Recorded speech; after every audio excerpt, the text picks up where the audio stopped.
Ini mereknya Genzim.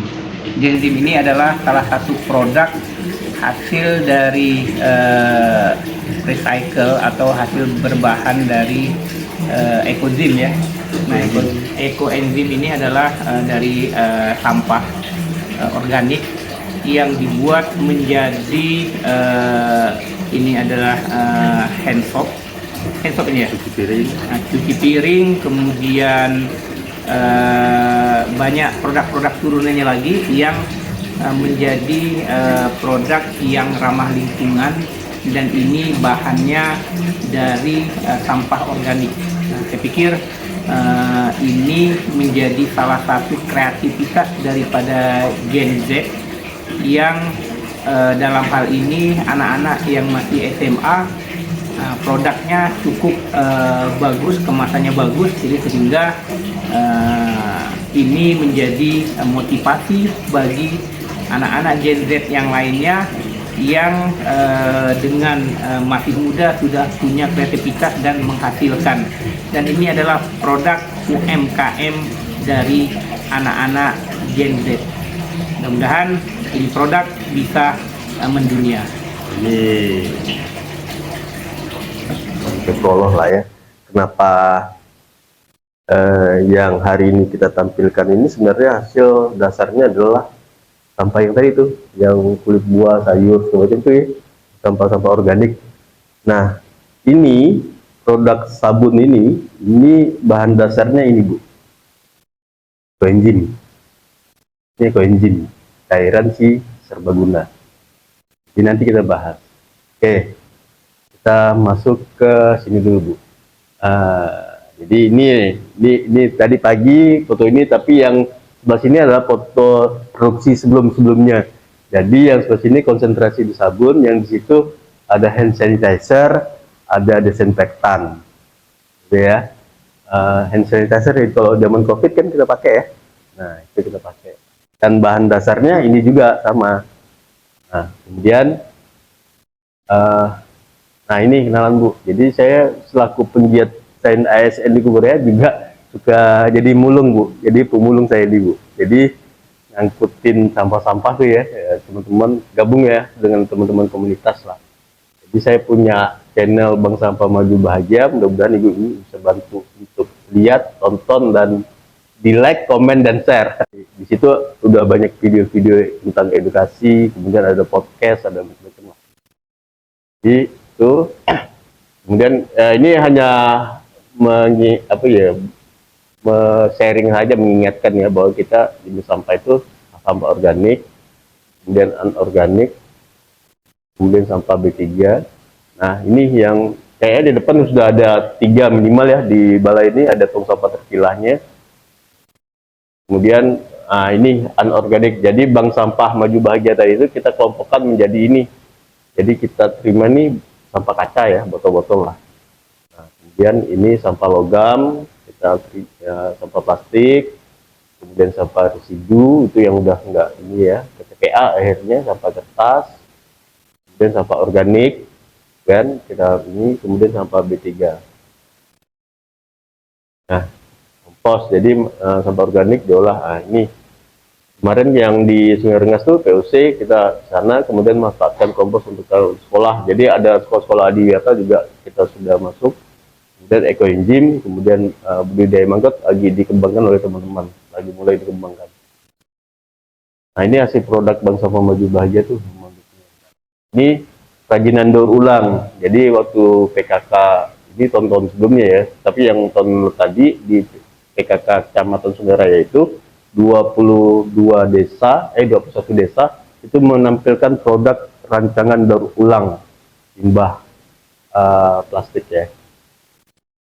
Kemudian ini, jadi kita pengennya ini Bu, jadi bank sampah itu menabung sampah, sedekah sampah, faktor. Jadi nanti mungkin hasil tabungannya dapat misalkan hasil tabungan sebulan dapat nabung 50.000. Nah, itu ditukar dengan bahan sembako, gitu kan bisa.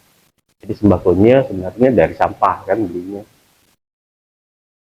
Kemudian ini udah izin usaha juga sudah ya. Nah ini jadi produknya ini kita punya jasa angkut sampah, biogas skala rumah tangga ini lagi dipikirkan oleh teman-teman kan. Kemudian ini pelatihan, kemudian produk ekoenzim, sabun, komposter. Ya, komposter itu adalah alat yang untuk membuat kompos ya, kompos maupun POC. Kemudian tabungan, kemudian jual beli ya, itulah pupuk.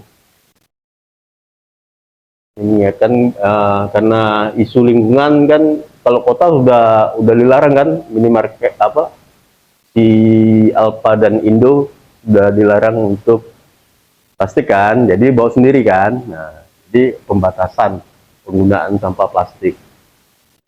Jadi, nah masuk ke ekoenzim. Jadi kemarin kita minta bantu Bu Yuli untuk menyiapkan bahan-bahannya.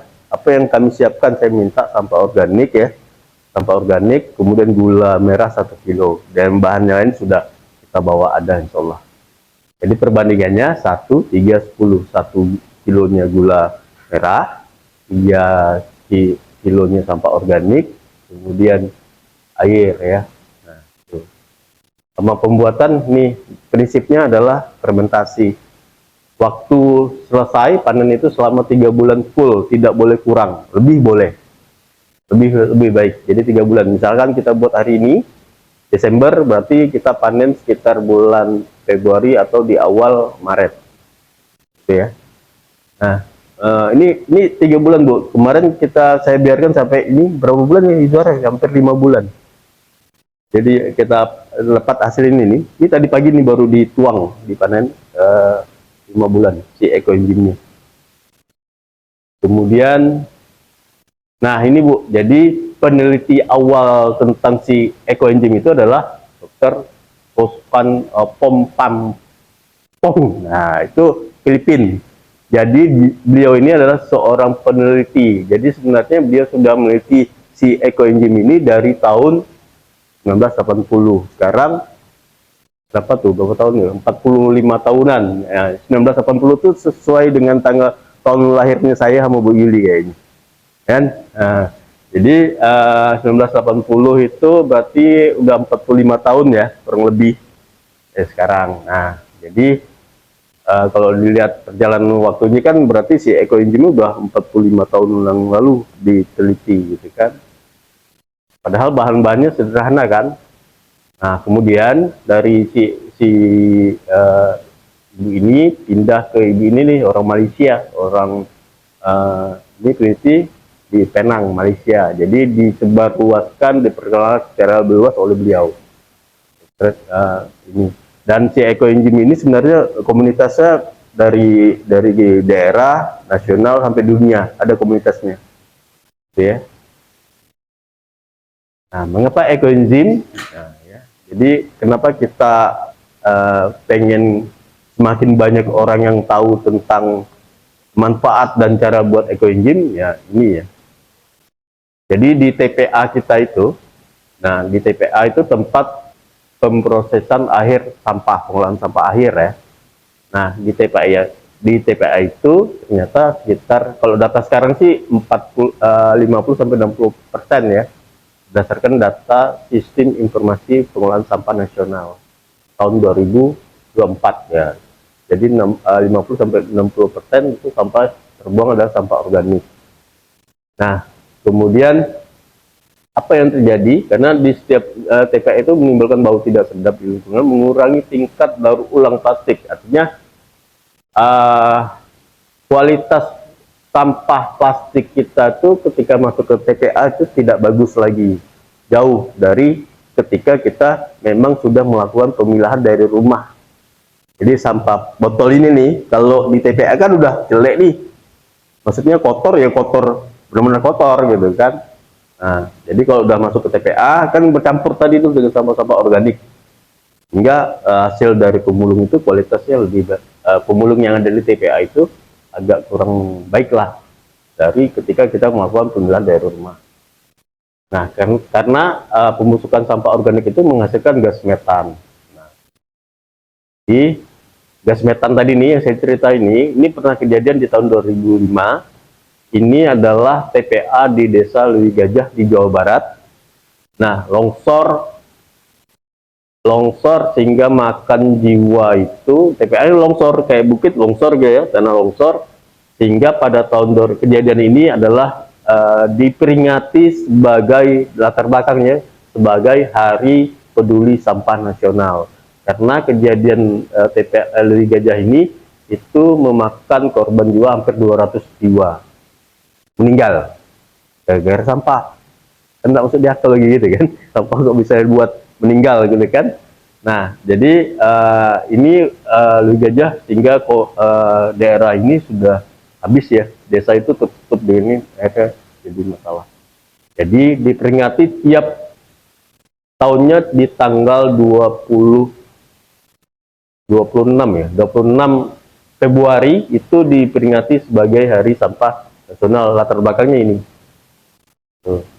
Nah, kemudian, nah, kenapa saya ngajak ibu-ibu di DWP dan ini mengurangi beban TPA tadi, sampah organiknya tuh 70% ya, 60%, sehingga kalau semakin banyak kita buat ekoenzim, maka beban yang 70%, 60% itu berkurang. Nah, itu harapannya. Nah, produk yang kita gunakan mengandung bahan kimia. Sekarang kalau ibu-ibu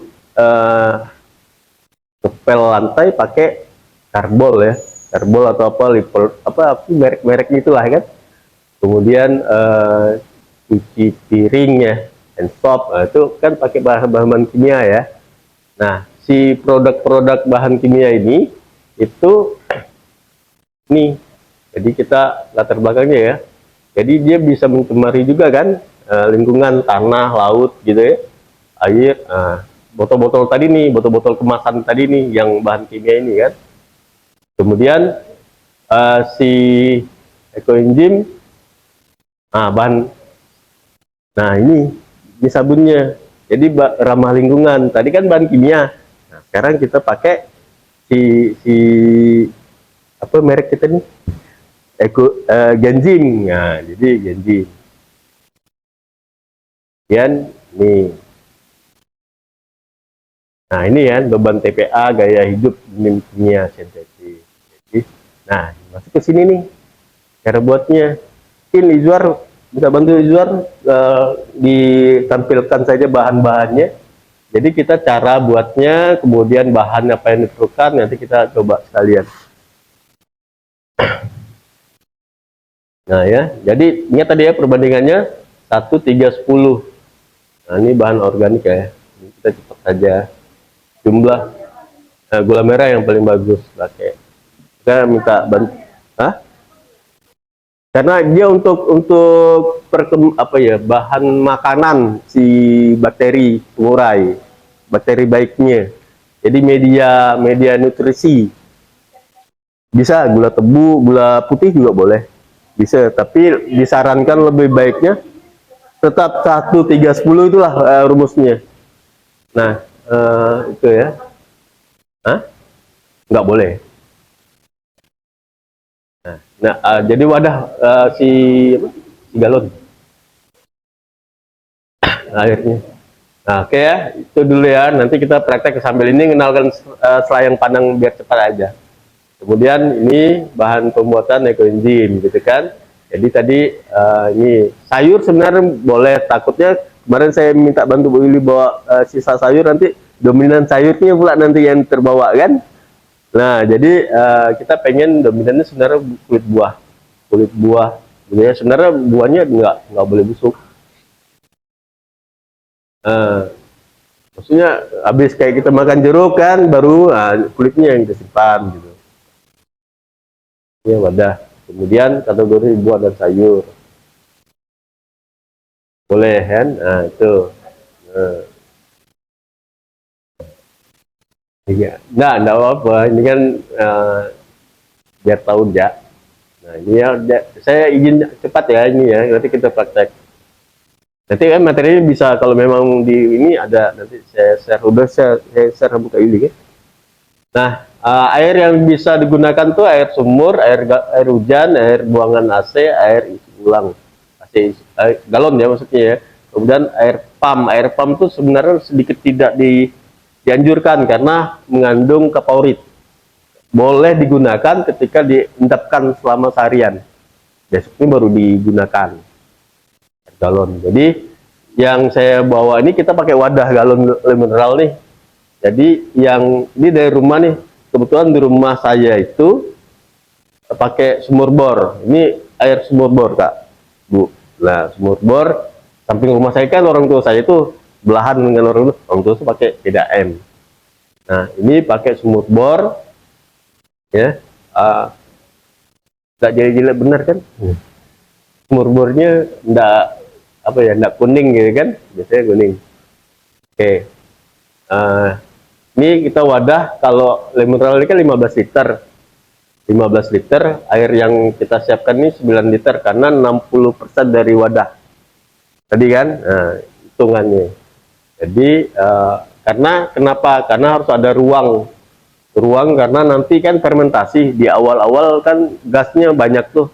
Jadi di awal-awal agak ribet dikit lah kita buka tutup si wadah kan, biar gasnya nggak leduh, ledak gitu ya. Di wadah sebenarnya yang di ini sebenarnya lebih besar, mulut wadahnya semakin lebih baik sebenarnya. Ini karena di rumah sih saya senang pakai ini karena kelihatan gitu kan, transparan. Ya, jadi nyimpannya mudah juga ngangkut-ngangkutnya. Kalau ini kan, ini mungkin beli lagi mahal gitu ya. Jadi inilah alternatif yang kami gunakan. Nah, langkah pembuatan itu nanti kita ini ya, acak lah. Yang jelas tadi gula merahnya udah ada, airnya udah ada, sampah organiknya udah ada, timbangan bawa sini di luar.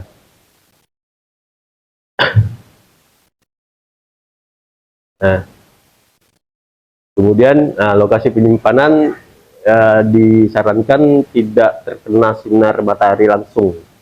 Jadi mungkin di kamar juga boleh lah nyimpannya. Kemudian pokoknya jangan sampai terkena sinar matahari langsung. Tip menyicil. Jadi kalau ini kan 1:3:10 tadi perbandingannya ya kan, sekilonya si gula merah, kemudian 3 kilonya organik, airnya 10 liter. Nah sekarang kalau ini prinsip nyicil nih, ibu ndak hari ini baru kurang kan, kalau 3 kilo masih sehari ini baru dapat sekilo sampah organiknya. Nah tapi kan cairan gula merah ini udah dibuat ya, jadi boleh cicil. Jadi ingat, asal dicatat, ditimbang dulu ya, ditimbang benar sekilo sampah hari ini organiknya kan, mau kulit apa buah apa saja sih boleh gitu, jangan, tapi rekomnya jangan nangka, jangan cempedak, jangan durian gitu kan. Nah, ya jangan kayak gitulah. Kemudian si nyicilnya itu tadi catat ya, hari ini sekilo, besok dapat setengah kilo lagi kan. Nah, masukkan aja ke wadahnya sampai ngitung si ekoenzimnya sampai benar 3 kilo tadi, baru mulai dihitung waktu fermentasi perjalanan 3 bulan itu. Nah gitu ya. Kemudian pemanenan ekoenzim, nah ini tadi pagi udah kita panen ya. Nah, jadi kita pakai saringan, kita tuangkan si ini ke wadah. Jadi dari wadah agak besar kita pindahkan ke sini nih tadi pagi nih. Ya. Kemudian pengemasan ekoenzim. Nah, pH-nya, karena si ekoenzim ini pH-nya, kalau ada pH meter di sini, boleh tes seolah kadarnya pH-nya di bawah 4. Nah, di bawah 4, kalau di atas 4, 5, 6, 7 kan mulai basah tuh, netral, basah gitu ya. Jadi asam. Jadi aromanya, kalau ibu pernah buat tapai ya, tapai apapun ya sama kurang lebih. Nah, ini boleh nanti dibuka, dicium lah. Mana? Ini dari ini tergantung jenis sampah organiknya, dominan apa. Kalau ini kami kemarin dominan kurang lebih nenas. Nah, nenas, kulit nenas. Nah, nenas, pisang, apa ya kemarin lupa. Nah, coba bawa dua. Hah? Enggak, itu kita kasih pewarna alami. Pewarna. Karena kan kadang-kadang orang lihat ini sampah kok warnanya kayak butek gitu ya. Nah, jadi kita ada perlakuan khusus lah. Tuh. Kemudian manfaat ampas. Jadi kan hasilnya ampas-ampas ini kan masih ada tuh. Nah, ampasnya bisa kita jadikan gantungan-gantungan untuk pewangi ruangan ya, penyegar ruangan. Kemudian kompos juga bisa. Jadi dikeringkan lagi ya. Nah, pengharum di mobil ya. Nah, ini air aromaterapik. Jadi si ekoenzim kalau mau dilanjutkan, misalnya udah dapet nih 3 bulan, kita mau lanjutkan untuk membuat ekoenzim aromaterapi. Nah, bisa difermentasi lagi dengan ngasih misalkan jeruk purut apa semacam gitu ya. Lanjut selama sebulan. Nah, itu sabun ya, nantilah itu kan penasaran. Jadi ada pertimbangan dengan menambahkan 10%. Nah, ini tadi ya yang aromaterapi tadi. Nah, itu. 1 bulan. Jadi misalkan ibu pakai ini, pakai apa? Eh, Jahe, bukan jahe apa? Serai wangi ya. Nah, serai wangi, jeruk, ya, itu bisa digunakan. Masih tambahan ya. Jadi, nah ini juga kadang-kadang fermentasi kita menghasilkan ini jamur bu, jamur baik. Nah, jamur ini digunakan untuk biasanya untuk masker. Nah, sehari-hari ini ibu ya. Jadi bukan ekoenzim ini bukan hanya digunakan untuk pupuk, untuk tanah, tapi kehidupan sehari-hari. Tadi saya ngepel di rumah pakai ekoenzim karena ada ekoenzim dah kan, ekoenzim. Jadi ngepel lantai. Kemudian pembersih udara. Kalau kadang-kadang toilet saya tuang tuang apa sih ekoenzim murni. Nah, udara ini kalau tadi hand sanitizer kan tadi semprot-semprot untuk memperbaiki kualitas udara. Nah, ini komunitas ya. Jadi itu skala besar. Ingat waktu kita COVID kan, desinfektan kan. Nah, ini semprotnya pakai ekoenzim. Nah, medis ya untuk luka. Kemudian saya kalau di channel YouTube, kalau ibu buka channel YouTube Bang Sowo, saya ada terapi rendam kaki gitu. Jadi 50 mili ekoenzim saya masukkan ke dalam 5 liter air dalam baskom, gitu ya, baskom. Airnya air hangat, maksudnya dipanasin dulu air hangat ya, air hangat 5 liter campur ini saya rendam kaki saya. Udah mau tidur sekitar 15 sampai setengah jam lah. Kalau itu yang normal. Kalau ada gula, kalau kita ada penyakit tidak menular kayak diabetes semacam itu disarankan 50 ml dikurangi 10 mili sampai 25 mili. Nah, jadi nantilah kalau ibu coba nanti pulang nih, cobalah. Jadi kalau ngomong ini payah kan, kalau ada yang mau bantu buat potong-potong. Nah, di gula mana, gulanya mana ya? Luar. Nah, ini sebetulnya malam di rumah ada makan jeruk kan, terus ada manggis nih kak. Kan, ini kulit manggis sama kulit jeruk. Nanti tambahan tambah organik dari sini apa ya? Hah? Maka apalagi pisang ada nggak? Ambil sampah organik yang dari sini. Biar. Hah? Nggak, nanti kita lihat.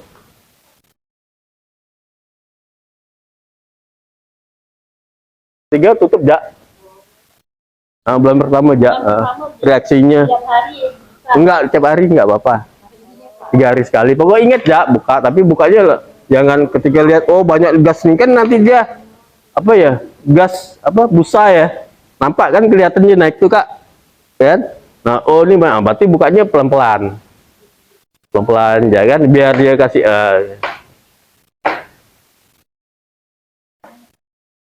enggak, nanti nih ditimbang dulu, ditimbang dulu. Nih masukkan ke sini kali ya.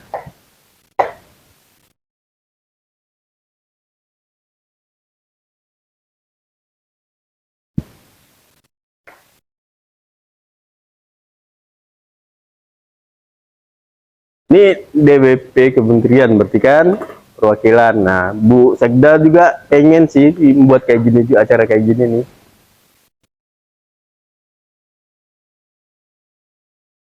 Nah, kemudian dapat nyicilnya tidak banyak lagi kan. Mudah-mudahan beberapa hari ke depan dapat kulit jeruk apa semacam ya. Kalau ada serai wangi di rumah ibu, serai wangi kan, kalau serai wangi kan biasanya daunnya agak lebar kan. Nah, agak lebar kan. Jadi Serai biasa nggak boleh. bisa, tapi kan kita pengen aromanya tuh kak. Kalau serai wangi kan lebih wangi ya. Nah, daun pandan boleh masuk. Nah, kita lihat tapi jangan dominan gitu ya. Nah, prinsipnya semakin banyak jenis yang kita pakai, itu semakin bagus. Karena kandungan enzim, kandungan ini kan beda-beda tuh tiap buah tuh. Jadi dia saling bereaksi, saling melengkapi. Jadi hasilnya bagus. Itu udah kebelah.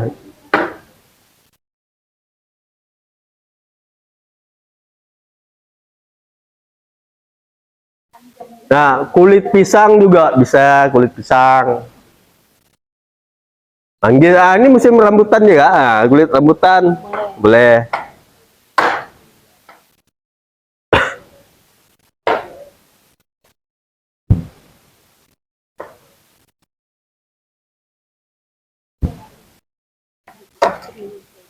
Enggak tahu nih apapun ini nanti.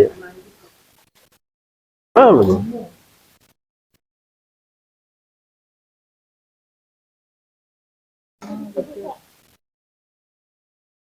Makanya jatuh.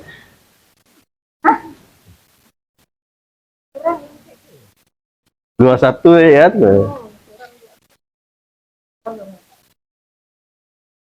Dah, gagal.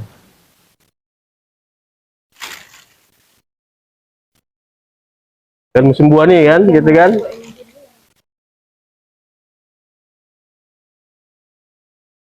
Segar, segar.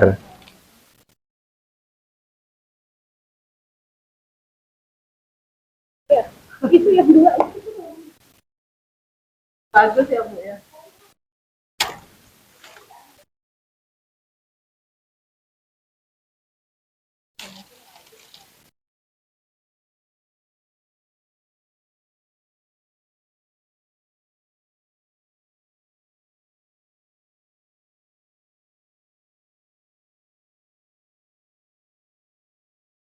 Lu di koperasi di, hah? Ampasnya. Jatuh lagi, Iswar. Jatuh lagi tuh. Apa? Dia ampasnya yang di dendek tadi tuh. Ini kan nanti kan endapan, ini kan dia akan tenggelam nih Bu. Pak bawa tadi itu. Jadi bungkus ya. Pak bawa ya. Dengan kok salah? Enggak apa. Salak, kulit salak. Iya. Boleh. Ini tadi itu jeruk dengan kulit salah. Durian ya Pak ya. Asal durian, nangka, cempedak, jangan lah. Kelapa. Kenapa? Hah? Apa ya? Apa ya? Tidak disarankan ya tuh apa ya? Baunya, enzimnya, apa Kalau ya? durian kan bekas dia. Dan Tuh yang jualan Bu. Saya dorong beliau ya tuh jadi pengusaha muda. 20.000 kalau salah. Ya.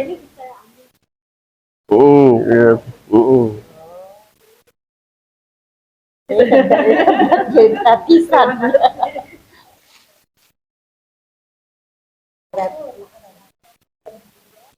Hasil akhirnya Senin lah, Senin buka. Ya tapi kan dia telah bereaksi gasnya, Senin buka walaupun ini belum nyampe 2,7 ya tadi ya.